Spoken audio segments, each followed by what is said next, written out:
ভিক্ষুক রাস্তা দিয়া যায় আর জমিদারের পুত্রবধূও যায়। একজন সামনের থেকে আসতেছে, একজন সামনের দিকে যাইতেছে। দুইজনের ক্রসিং এর সময় ভিক্ষুকের গায়ের কাদা জমিদারের পুত্রবধূর গায়ে লেগে গেছে। সে দুনিয়া আন্ধার করে ফেলছে, স্বামীকে ডাইকা নিয়ে আসছে, বলছে ভিক্ষুক আমার কাপড় নষ্ট করে দিছে। সে শুধু ভিক্ষুক ছিল না, বৃদ্ধ ছিল। বৃদ্ধ ছিল না শুধু, জীর্ণ ছিল, শীর্ণ ছিল, শরীরে কাপড় ছিল না, ফাটা চিরা কাপড় ছিল, পায়ে জুতা ছিল না, পেটে ভাত ছিল না। জমিদারের পুত্র সইতে পারে নাই, যৌবনী শক্তি সয়তো সয় কি করা, তার স্ত্রীর গায়ে ভিক্ষুকের কাদা।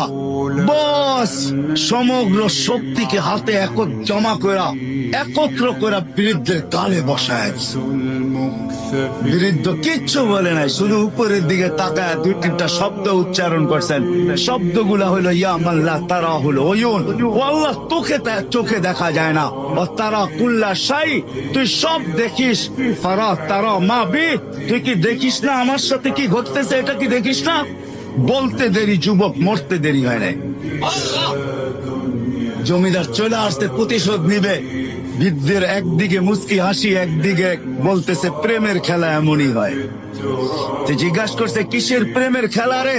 বলছে ওর প্রেমিকার গায়ে আমার কাদা লাগছে, পায়ের কাদা লাগছে, ও সইতে পারে নাই। যৌবনী শক্তি দিয়ে আমার বৃদ্ধ গালে বসায় দিছে। আমাকেও একজন ভালোবাসে, সেও সইতে পারে না,